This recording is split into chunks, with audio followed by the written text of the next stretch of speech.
नमस्कार। पुनरुत्थान विद्यापीठ में आप सबका स्वागत है। मैं इंदुमती काटदरे। भारतीय अर्थशास्त्र के मूल तत्व, उत्पादन और उपभोग, ये दो छोर हैं। इन दोनों के साथ दो व्यक्ति जुड़े हुए हैं। एक तरफ उत्पादक हैं और दूसरी ओर उपभोक्ता हैं। उत्पादक और उपभोक्ता के बीच लेन देन होता है। इस लेन देन के संदर्भ में भारत की व्यवस्था, भारत की भावना, भारत की दृष्टि अत्यंत विलक्षण है। आज तो अनेक लोग इसको पहले तो समझ ही नहीं पाएंगे, इसकी कल्पना भी नहीं कर पाएंगे और व्यवहार में लाने का तो प्रश्न ही नहीं उठेगा। परंतु हमें जानना तो चाहिए ही। और ये ऐसी बात भी नहीं है कि बहुत प्राचीन समय में ऐसा होता था। अभी अभी तक ऐसी व्यवस्थाएं गांवों में दिखाई ही देती थी, प्रचलन में भी थी और लोगों को स्वाभाविक भी लगती थी। यह व्यवस्था क्या है? मैं उपभोक्ता हूँ और आप उत्पादक हैं, तो मुझे आप जो बनाते हैं वह वस्तु चाहिए। तो मैं आपके पास आती हूँ और कहती हूँ कि मुझे इस वस्त्र की आवश्यकता है, अथवा इस घड़ी की आवश्यकता है, अथवा इस लकड़ी के बने हुए सामान की आवश्यकता है। तो आप इसका उत्पादन करते हैं, आप मुझे जो चाहिए वह दे देंगे। फिर इसका मूल्य चुकाना है। तो मूल्य कितना है या मुझे क्या देना है, यह आप नहीं तय करते। आप कहते हैं कि मैं नहीं बताऊंगा, आपको जो देना है दीजिए, नहीं देना है मत दीजिए, देना है दीजिए, कितना देना है वह आप तय करिए और दीजिए। मेरा काम है आपके लिए वस्तु बनाना और आप जब चाहें तब आपको देना। अब आपको बदले में क्या करना है, ये आपका विषय है, मेरा नहीं। अर्थात यह देने वाले का दायित्व है कि वह क्या देगा, वह कैसा इसका मूल्य आंकेगा, कैसे इसकी कीमत चुकाएगा। देने वाले ने, बनाने वाले ने मेरे लिए कोई एक वस्तु बनाई है और मुझे चाहिए इसलिए बनाई है और मेरी आवश्यकता है इसलिए वह मुझे दे रहा है, तो उसका विषय तो पूरा हो गया। उसने जो करना था वो तो कर दिया। अब मुझे विचार करना है कि मैंने उसको क्या देना चाहिए। यहाँ एक बात, एक विषय के बारे में नहीं है, सभी बातों में ऐसा ही है। कोई मेरे घर आया, मैंने उसे भोजन कराया। अब मैं उससे कोई अपेक्षा नहीं करती हूँ कि उसने इतना देना चाहिए, ऐसा देना चाहिए। यह मेरा घर है, ये होटल नहीं है कि मैं कहूँगी कि मैं तभी भोजन कराऊंगी जब आप मुझे इतना ये कुछ देंगे या इतना पैसा देंगे।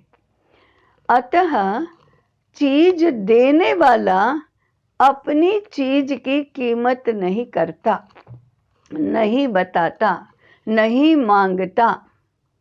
वह चीज लेने वाला मुफ्त नहीं लेता, ये भी उतना ही महत्वपूर्ण है।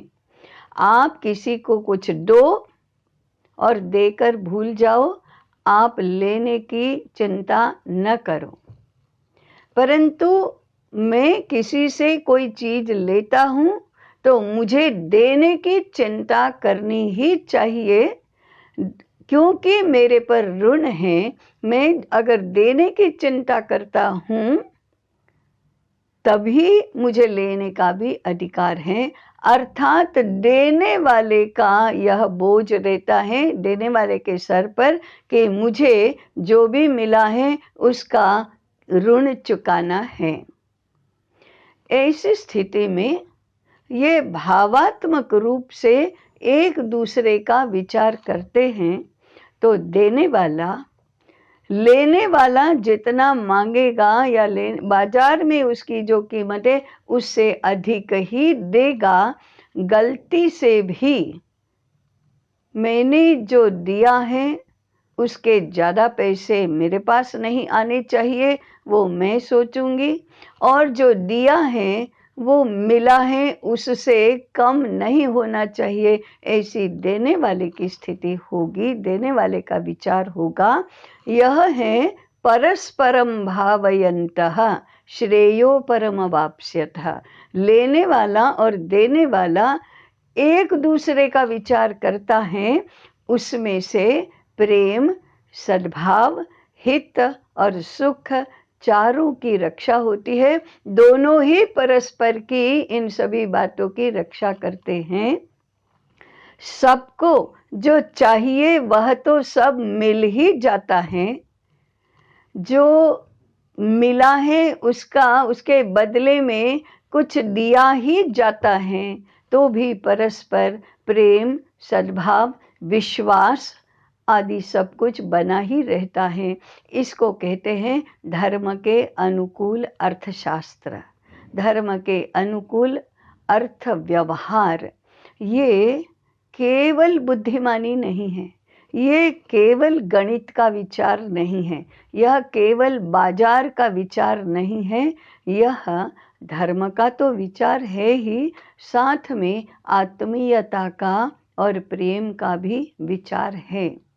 ऐसा नहीं है कि सत्य युग में ही ऐसा चलता था, कलयुग में भी 2-3 पीढ़ियों पूर्व तक ऐसा चलता ही था। इसी आधार पर भिन्न भिन्न व्यवसाय शुरू होते थे और चलाए जाते थे। इसी को कहते हैं धर्म के अनुकूल, आत्मीयता के अनुरूप अर्थ प्रवृत्ति, अर्थ व्यवहार। भारत का यह भाग्य रहा है कि ऐसी व्यवस्था बनाने वाले ऋषि हमारे पूर्वज थे, और उन्होंने ये सब हमको संपत्ति में दिया है। हमारे अंदर तो यह सब है ही, परंतु बाहर के आज के वातावरण में यह नहीं है। इसलिए एकदम सुनने पर हम कह देंगे अरे ये तो असंभव है, सुनने पर हम कह देंगे कोई ऐसा नहीं करेगा, सुनने पर तुरंत हम कहेंगे तो क्या मुफ्त में सब लोगों को बांटने के लिए हम बनाएंगे क्या, हम भूखों मरेंगे।